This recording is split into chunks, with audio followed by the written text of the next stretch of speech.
നല്ല മര്യാദക്കാരായ ആളുകളാട്ടോ. എൻ്റെ ഒന്നാമത് അവിടെ കൊടുക്കാൻ ചില്ലറുണ്ടാവില്ല, 5 ഉറുപ്പ്യ ചില്ലറല്ല. അപ്പോൾ ഒരു 20 ഉറുപ്പ്യക്ക് ടിക്കറ്റ് തന്നു. 25 ടിക്കറ്റ്. ഇതേ ആന കുത്തിയാൽ ആനയുടെ മസ്തകം പൊളിക്കാത്ത സാധനമാണ്. പണ്ട് കരുവാവേലായത് ഉണ്ടാക്കി കൊടുത്താണ്.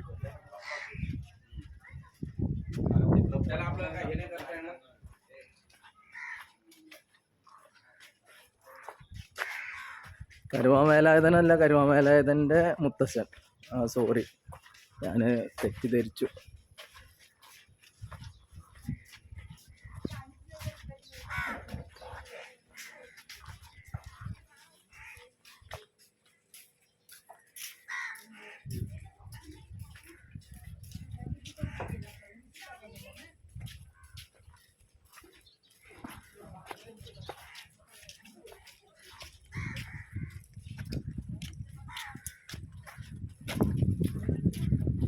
ഇവിടെ വിഗ്രഹങ്ങളൊക്കെ ഉണ്ട്.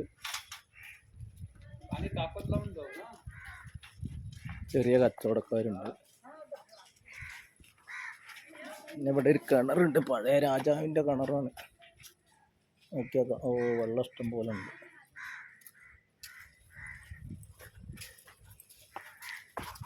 ഇത് കുറച്ച് മുക്കുവക്കുടിലുകളൊക്കെ ഉണ്ട് ഇതിൻ്റെ ഉള്ളിൽ. ഫോർട്ട് സംരക്ഷിക്കണത് അവരാണ്, മുക്കുവന്മാരാണ്.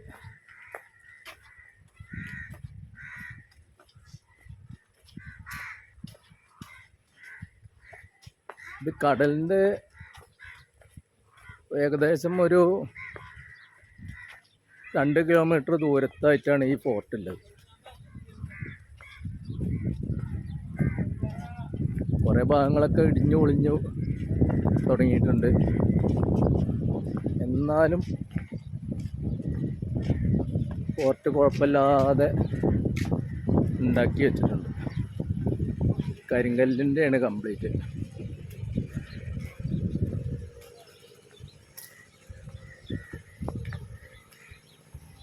ഇനി 1-ാം തീയതി ഇവിടെ ഗണേശോത്സവത്തിൻ്റെ ഭാഗമായിട്ട് ഇതിൻ്റെ ഉള്ളിൽ ഭയങ്കര പൂജയും കാര്യങ്ങളൊക്കെ ഉണ്ട്. അതിൻ്റെയാണ് ഷെഡുകളൊക്കെ.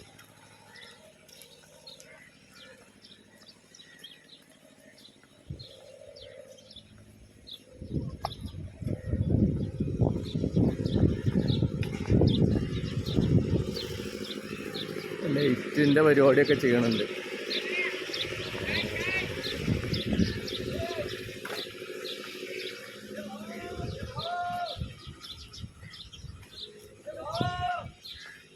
ഇത് വള്ളുവനാടൻ ചാനലാണ്, പ്രമോദ് പെരിന്തൽമണ്ണ.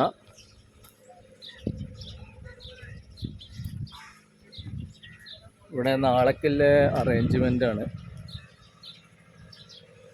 നാളേക്കല്ല, 1-ാം തീയതി, 1 ഫെബ്രുവരി 1-ാം തീയതി അന്നാണ് ഗണേശോത്സവം.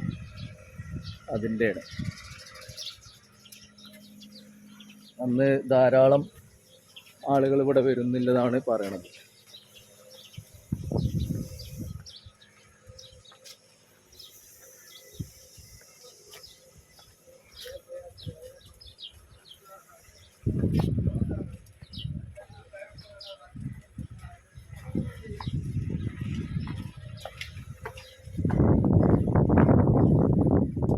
ഏത് കോട്ടയുടെ ഉള്ളിലും ഇത്തരം ഒരു സംഭവം. അത് ഹംപിയിലായാലും ശ്രീ പത്മനാഭസ്വാമി ക്ഷേത്രത്തിലായാലും ഒക്കെ കോട്ടകളും അമ്പലത്തായ സ്ഥലങ്ങളിൽ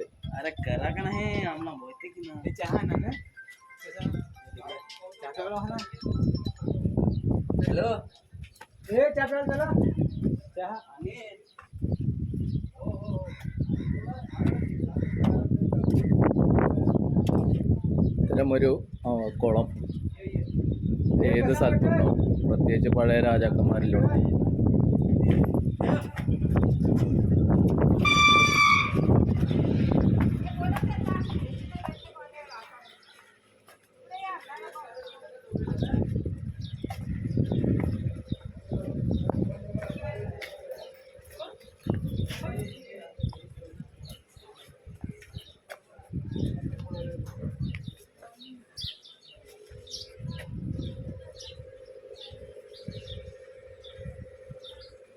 ലാഭാക്കില്ല.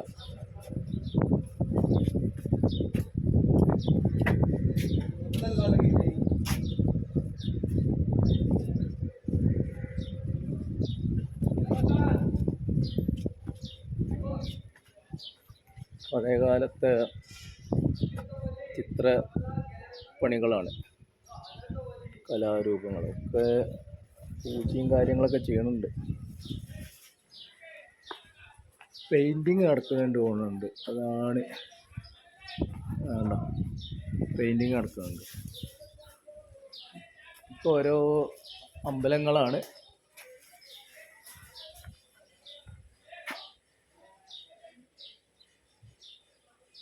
നന്ദി ഉണ്ട്, മറ്റൊരൊന്നും അറിയില്ല.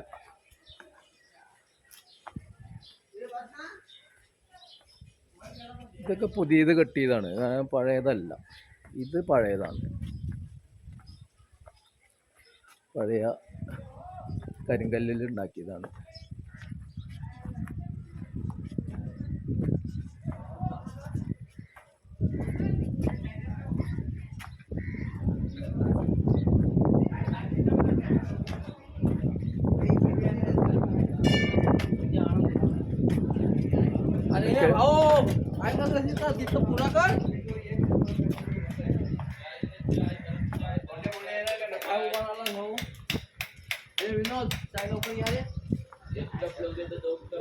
ഹനുമാൻ ഉണ്ട്.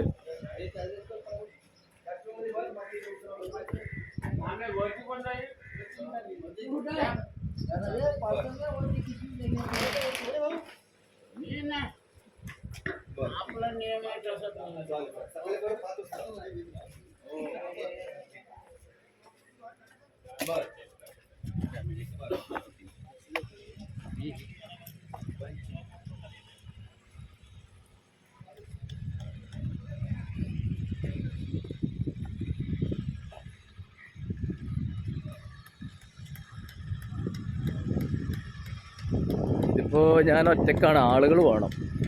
ഒറ്റയ്ക്ക് പോകുന്നതും കൂട്ടുകാർ ഒക്കെ കൂടി ഉള്ള സമയത്ത് വരുന്നതൊക്കെ മാറ്റങ്ങളുണ്ട്. ഞാനിപ്പോൾ പോകുന്നത് ഒരു കവാടത്തിൻ്റെ ഉള്ളിലൂടെയാണ്. ഇതുവരെ ഉള്ളൂ. പശുവിൻ്റെ ചാണകമൊക്കെ ഇട്ടൊരു സ്ഥലമാണ്. ഓക്കെ,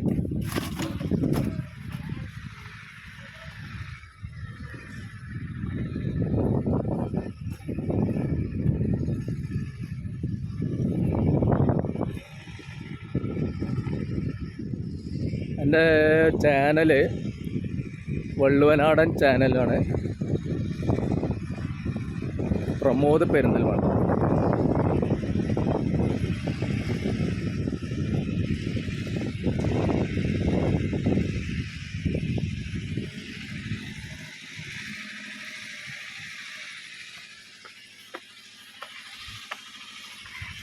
ഞാനൊരു സ്റ്റെപ്പ് ഇങ്ങനെ കയറി പോയിക്കൊണ്ടിരിക്കുന്നേ.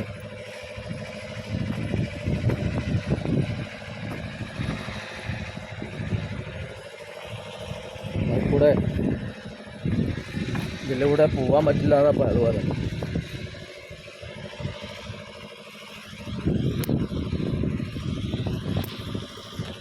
കുറച്ച് സാഹസികതയാണ്.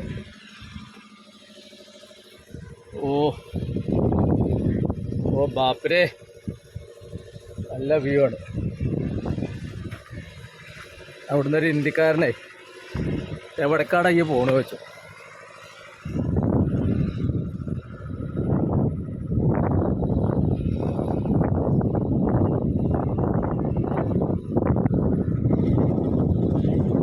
ഞാൻ കോട്ടയുടെ മുകളിലാട്ടോ നിൽക്കണത്, കാണുന്നുണ്ടോയെന്ന് അറിയില്ല. പണ്ട് ശിവജി ഇവിടെയൊക്കെ വന്ന് നിന്നിട്ടുണ്ടായിരിക്കാം.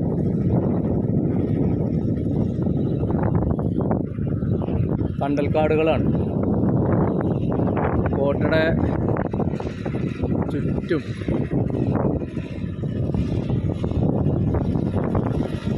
കാണാം. ഇങ്ങോട്ട് ഞാൻ തപ്പിപ്പിടിച്ച് വന്നു. ഞാൻ അങ്ങോട്ട് എങ്ങനെ പോവാന്ന് അറിയാം.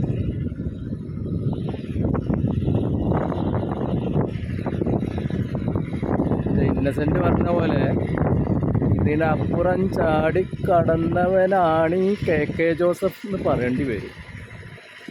കാരണം അവിടെ ചെറിയൊരു ഗ്യാപ്പല്ലത്.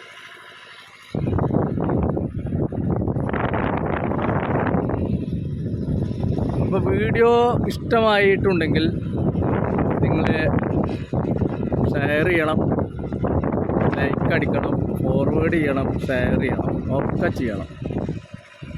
ഒരുപാട് ഫ്രണ്ട്സിൻ്റെ ഒരാളാണ്. അപ്പോൾ അതുകൊണ്ട് നിങ്ങളോടേക്ക് ധൈര്യമായിട്ട് പറയാം, ചെയ്യാത്തവരെ ഞാൻ ശരിയാക്കി തരില്ല കേട്ടോ.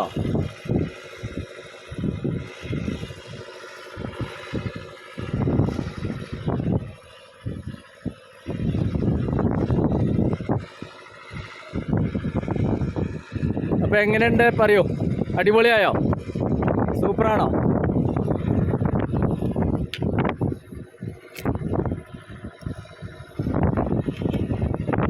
അപ്പോൾ ഇത്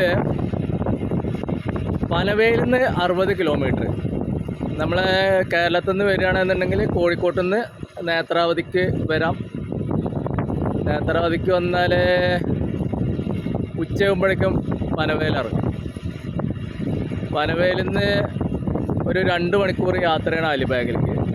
അലിബാഗ് ഫോർട്ട് പറഞ്ഞാൽ അലിബാഗ് ബസ് സ്റ്റാൻഡിൻ്റെ അവിടുന്ന് ഒരു 1.5 കിലോമീറ്ററാണ് അലിബാഗ് ബീച്ചിലേക്ക്.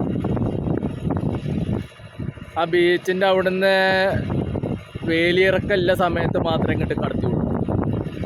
അപ്പോൾ ഒരു 1.5 കിലോമീറ്റർ നടക്കാണ്ട് അപ്പോൾ നമുക്ക് ഈ ഫോർട്ടിലെത്താം. ഇനി ഒരു 7 മണിയാകുമ്പോഴേക്കും ഈ വെള്ളമൊക്കെ ഇവിടെ ഇങ്ങനെ നിറഞ്ഞു വരും. വെള്ളം ഒരു 5 അടി 6 അടിക്കൊക്കെ വെള്ളം കയറും.